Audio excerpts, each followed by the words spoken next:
Welcome to the best hour of their day podcast with your hosts, Jason Fernandez and me, Jason Ackerman. With more than 20 years in the business, as both coaches and affiliate owners, our passion is to help create world-class affiliates and coaches by building better boxes. Welcome to the best hour of your day. All right, Fern, we promote CrossFit, ideal class experience, coaching, all that good stuff.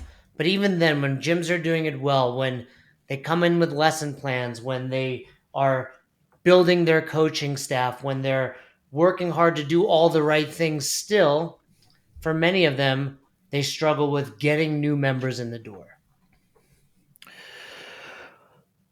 Sometimes, right? So this is a bit of a more contextual conversation. So we'll put all this in the bucket called marketing. If we were to unpack the question, most of the time is like they call it marketing because they're actually not really sure what they should call it. And really what they have is a sales funnel problem, right? Which is directly related to marketing. But if we were to really niche down, it's just like, well, you're either have no way to collect people's information, you don't know how to sell, or you offer a bad product, right? There's like a 3-stage process to there.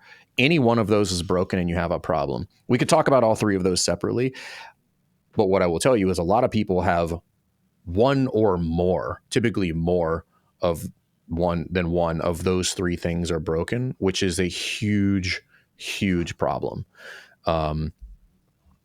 So marketing in general, for the sake of keeping this topic fairly simple, when we're talking about marketing, let's just refer to like people are searching CrossFit in my area via the internet and they find your gym because that is happening. Yeah, this is more cold leads, if you will, right? This is not your members are bringing friends because they're already partially sold. These are just people looking to start CrossFit or moving to your area and want to continue doing CrossFit.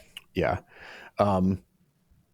So I guess where do you want to start there? Because there's a lot to this, but we can cover it fairly. Let's reiterate. We can cover it fairly succinctly. I just want to know where we want to start here. Dig back in. You say there are 3 things that are typically going wrong. So there's one is you're just not capturing information the way that you should, right? So Number 2 is saying, we don't get any leads, and your statement is maybe. Or are you potentially getting leads and not hearing from them because you're not either capturing the information at all or you're not capturing the correct information? Well, it's correct, right? So let's define a lead as somebody who gives me their information, has submitted an inquiry of some sort. Okay. For most people, the websites are probably not in a state that they could actually, their Google Analytics are not connected correctly. So they have no idea how many people are going to their website. But let's just say that they're like, I need leads, right? So I don't know if we've talked about this before, but my first question is always, how many are you currently getting? Always. Like people think they need leads when in fact they have more than enough leads. And that goes to one of your other problems. They suck at sales, but let's go back to it. Yeah. I don't want to get to sucking at sales too soon. But the point is like most people don't even know, meaning like they're like, well, about, right. So it's always like, well, it's about this many. That's a number you think every affiliate owner should, like on a monthly basis. Well, I had X amount in September, I had X amount in October, or you should know on average, week. You should know it every week. You should know I had this many leads this week, this many leads the week before, because I can now turn that into like something. Because if you see a trend moving up or down, I'm either doing something right, which means do more of that, or something is wrong and I need to go figure that out. But if you just look at the end of the month, you're like, oh shit, we had 8 leads, and I'm like, well, you could have known that 3 weeks ago. Right. If I've had a running trend over 52 weeks or more, hey, on average, doing nothing other than like having a Google presence and making sure my business profile is up to date, and like having an optimized contact us form, that I'm getting, call it 25 leads a month. I'm like, okay, what are you doing with those 25 leads is my question. Like, don't tell me you don't. And if you don't know, that's where you start, right? So that most people don't know because they give an answer and they're like, well, it's about, 5 to 10. I'm like, well, that's 100% difference. Mm-hmm. So we need to know that number. And because That'd be like somebody be like, "What do you snatch?" Two Somewhere to between 240. yeah, Yeah, 2 like, to 240. You're like, oh, okay. It's a 25% increase. So the and the point is this, because it may be a leads thing. I don't want to jump the gun and say it's not a leads thing, but there are other things that we can manipulate without increasing that, right? So I took when I was on a call with our folks that are I was thinking we're going to rename the continuing ed group, and we're just going to call them that's the sledgehammer crew, I right? Because like it. anybody who's in there, they're just crushing shit. And I was walking them all through that, and I said, hey, I was like, this is real math, right? It's hypothetical, but it's very real. So I just wrote out a basic sales flow pipeline. I said, you have 12 leads, and I was like, and you have 100 members at $150 ACV equals this much money. And I was like, if we increased by only 3, but we manipulated every other column, right? So think lead, contact, showed, converted, then I've got cancels and referrals, right? If I was able to manipulate every single one of those by 20%, you would effectively double your business. Only increasing the lead flow by 3. Not increase, because the increase in lead flow by 3 doesn't equal net 3. It typically equals like net 7 if I manipulate every other column, right? Because it's compounding on this in this scenario. And anybody who's just like, math, right? I get it. The point is, if you know your numbers, things are significantly easier to solve, right? Because I know where to go. If I'm tracking things on a weekly basis and I know where the gaps are, I can be like, oh, the problem exists right there. It's literally right there. That gaping hole in this whole pipeline is where I should direct my time and effort. Because if you just fix that, you don't need more leads, right? It's like trying to be like, hey, I want to drive this car faster. And I'm like, well, then you should probably plug that hole in the gas tank, because you're not going to go anywhere with gas just bleeding out of the car, right? Or you got no brake fluid, or like whatever. And this is people's lack of understanding of that whole thing, because you don't know the numbers, right? So you got to know your numbers. Now, there are scenarios when you're not getting leads. And if you're not getting leads, typically the first thing we do is we take a look at the website, and the website's just a complete disaster. I've looked at probably 6 of these this week, where there's no way for somebody to give you their contact information, right? They're asking 87 questions. They're like, your mother's maiden name, what's your fucking last 7 of your social security number, what was your high school girlfriend's fucking name, like all that kind of stuff. You're like, stop asking them all those things. Name, email, phone number. That's it. That's all you need to ask them. And then what do I do with that? Right? It comes in, you just call them as fast as possible, right? Like that alone would improve many things for many people. So, and all of these are free, by the way.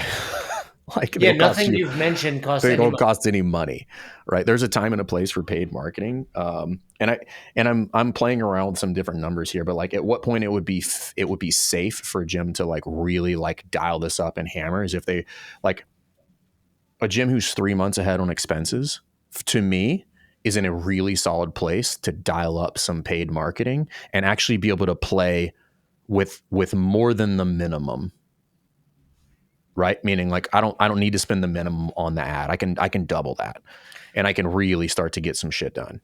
Well, we listen a lot to Alex Hormozy, and something you said that reminded me of him was like, you double your leads, you double your business, essentially.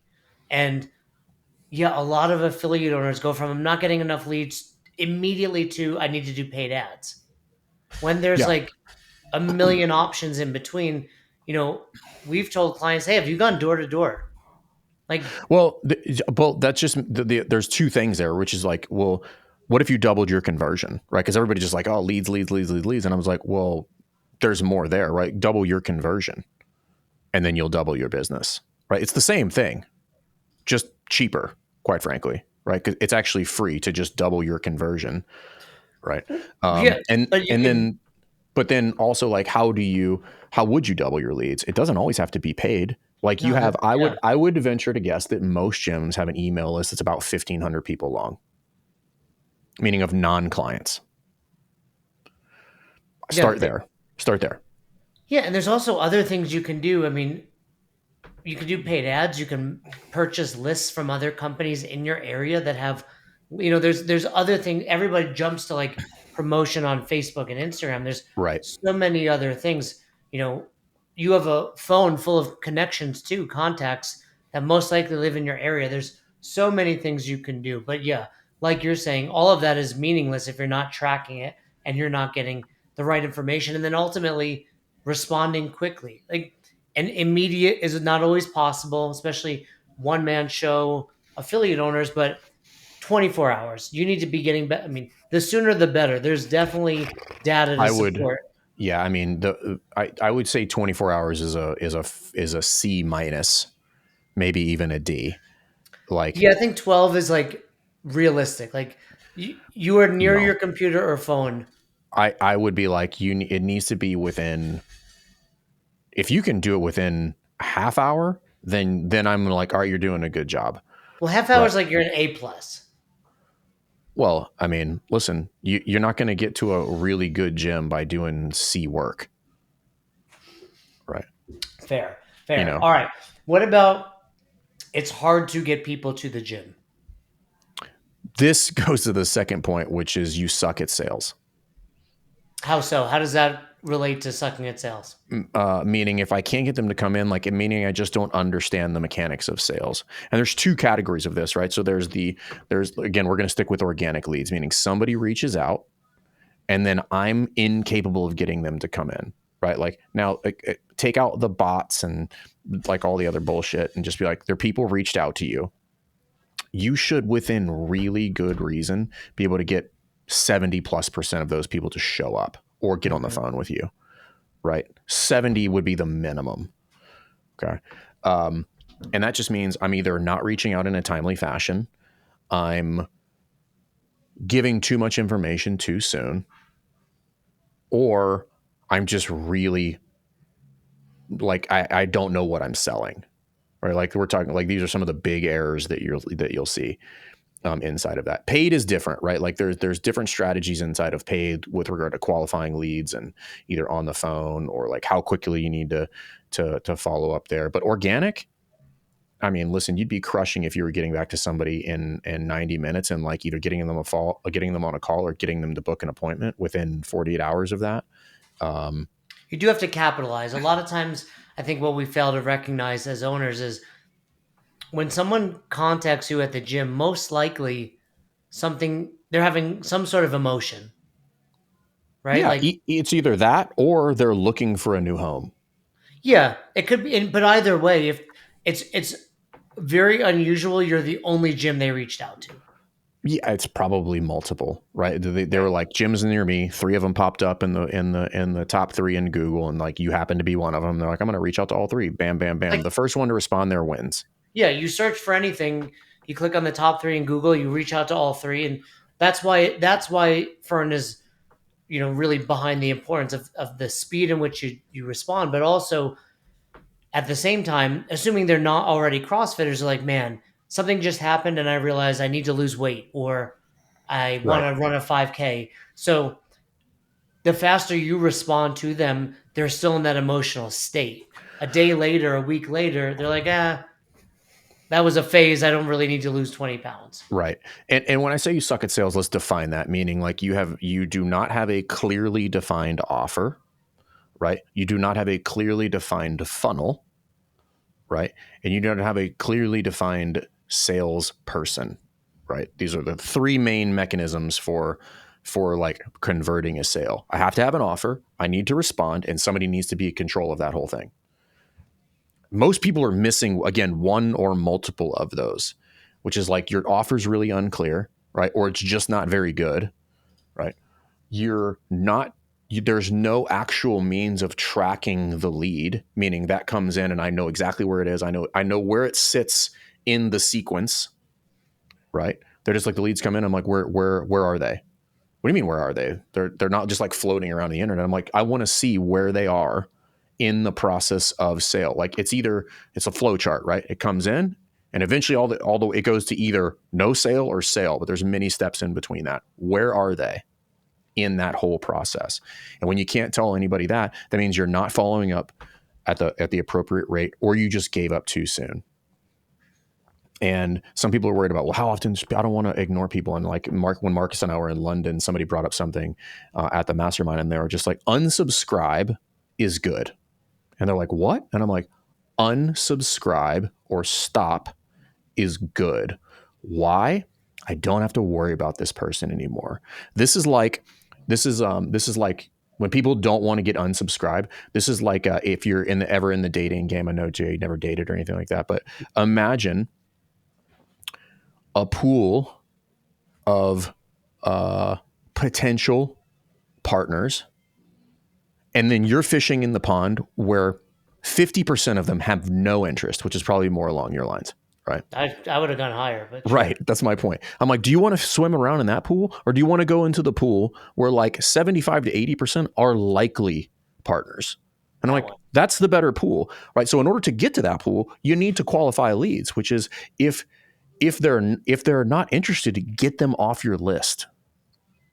So they're like, I don't want to annoy them. I'm like, wrong.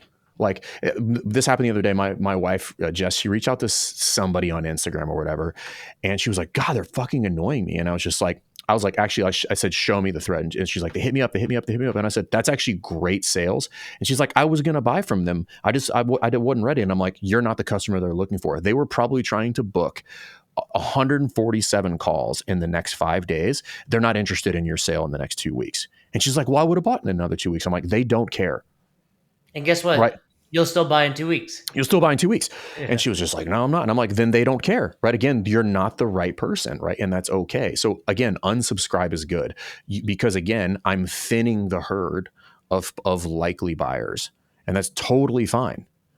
And I think everybody misunderstands that. It's just like, well, what if I annoy them? Great. Now you don't ever have to annoy them again. Like you can just literally clear the list forever. Yeah. If you're annoying them, they will let you know by either responding via text, please stop, or unsubscribing if it's via email. Right. So I want everybody to flip the script on this. People are like, oh, but like when that happens, I just want you to hear Jocko in the background going, good. Unsubscribe. Good. Right? That means I don't have to worry about this anymore. That means I have narrowed down my likely potential buyers by one more person. And I'm going to do it again tomorrow. And I'm going to do it again tomorrow. And I'm going to do it again tomorrow. Because if you narrowed it down to 100 people that are likely to buy, I'm like, cool. Now you need to refine the offer. But the first thing you have to do is refine the avatar essentially. And you do that by getting no's. Get an unsubscribe is what I would tell everybody. It's fine. Don't attach your feelings to what this person does. That makes it's completely illogical, but everybody does. I like that. All right. Now, how do we attract new members? Run or offer a good service, right? This is like if you had a restaurant, right? The best way to get new customers or return customers is have really good food. Right. Forget all the bells and whistles. Forget like the fancy, tricks that the wait staff does, or like the ambiance of the restaurant. If the steak is really good, we went to I did a level 2 in New Hampshire last weekend, and we went to this place called Ember in Dover. Amazing little restaurant. The Matt, who's the owner of Ever Proven CrossFit, shout out, dude. That guy's a great example of a shining affiliate owner, by the way. I talked to him for like 5 minutes. I was like, we need more of you. And he like set us up at this place, Ember, and I ordered the Greek salad, and it was the best salad. This is not a joke, dude. This was the best fucking salad I have had in years, right? That's how you get return customers. If I ever find myself in Dover ever again, I'm going back to Ember to eat that That's salad like the again. place we ate in Puerto Rico. Right. That's my point. So how do I get return customers? I'm like, do really, really well. We talked about this before. The ultimate arbitrage right now in service-based businesses is do a good job. Do a good job. Like, how do I get people to come back? Give them a fantastic experience. Make sure that your classes are good. Make sure the coaches greet them at the door. Make sure that they know things about people, right? Make sure that they ask them personal questions about family, occupation, recreation, and dreams. Pat always gets upset we don't give him a shout out for that. That's from Pat Barber. Okay, everybody. Right? It's via Pat Barber. Yeah, correct. Yeah, you didn't make that up. You didn't make that up. But the point is like that's how you get new, because if it's so good, other people are going to tell everybody about it. Then you will get new customers, right? Now you can go get new ones, but it starts there, right? Because if you're food is bad, or your coaching is bad, or your facility's dirty, or like whatever, and you're like, I need more clients, I'm like, congrats. You just marketed to a bunch of people to tell them how bad you are, which is not exactly the best marketing strategy. Like, be good at what you do. Right. And that sucks because it's hard and it takes a little bit longer. Be like, I need clients now. And I'm like, if you're playing the short game, this is going to get exponentially more painful for you. You need to offer a good service inside of the gym. Make sure that your group class is killer, right? Killer, on time, tons of seeing and correcting. It's fun, right? People are getting fit, right? The coaches are on par. Like, that is what needs to happen. That is step number one. And everybody seems to think they could just skip over that one. Yeah, that's what it's all about. We've talked about this numerous times, but if you're not providing an ideal class, a world class experience, they're going to find a gym that is. And this day and age, with every global gym having a CrossFit section, I'm going to go there. And you should constantly be revising that, by the way, right? If you have really high quality coaches, I'm like, what are the nuances of this? Should we stage the classroom better? Do we need better playlists? Could we play with the lights? Like, all that shit. Like, I'm on board I'm here for all of it, dude. Like, if you had like level 4 coaches and the dopest playlist, and when people came out to start the workout, there was fucking dry ice and spark shows, like, I'm there for it, dude. Like, let's do that version, because I'm showing up for that every day. Yeah, But I'm in. but that takes effort, right? And that's my point, is just like, hey, you got good coaches. Now, what else can we do to spice up the experience, right? Like, anything and everything is on the table. Like, go above and beyond, right? Like refrigerated minted towels. Like, I don't know, like, whatever, who cares, right? But if you did that and your coaches were amazing, you could charge whatever you want for You that. know, a lot of people are often asking, like, what do we do about these global, like a Lifetime gym or these other gyms that are offering similar things and then have all of these services? I guess a follow up is like, well, why aren't you offering those? Like, it's not Why are impossible. You you have worried full about other towels. people is my question, right? Because I guarantee you, if we walk into any one of these gyms, it's going to take me a whopping 5 minutes to find a dozen or more things that could be improved.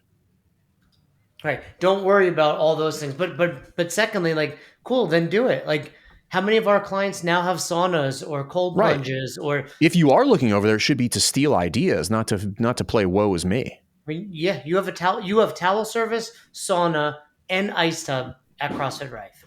And 24-hour access. And those are the And types of things. Theraguns, and lounge, We and have massage full therapists, and boots and free all cold that. brew coffee. Like, I'm just like, continue to do more and more and more and more and more. I will do as many things as I And possibly daycare, can. And daycare. right? I mean, you're doing all those things, and they're not major lifts. They're just more than what you're currently doing at the box. It just continuing to add. It's just one more thing, right? All the time, right? Like, I'm going to add one more thing. I'm going to add one more thing. I'm going to add one more thing. You're always looking to up the ante to widen the gap between you and everybody else. When they walk in, they're like, oh, I see exactly why I get all this. I'm like, yeah, you get all of this, right? Again, going back to, like, you mentioned Hormozio, or like, make an irresistible offer. And part of that is just like all of those things, plus whatever else would you want to bake into the cake, right? So when they're looking at a gym that's 160 versus 180, I want to offer $150 more value for $20. Let's talk about one more thing.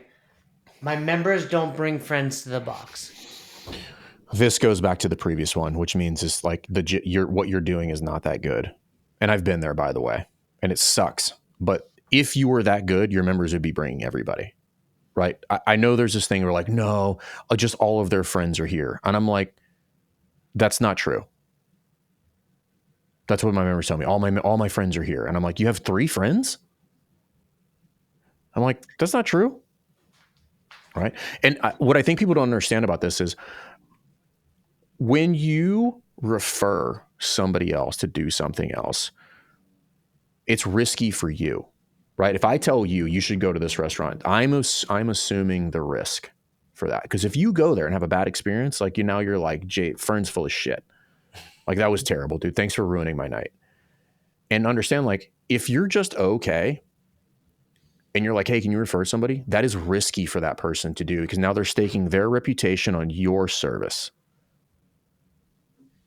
And when you think about it that way, you're like, oh, that makes more sense. I'm like, over deliver so that they're just like, you're a shoe in.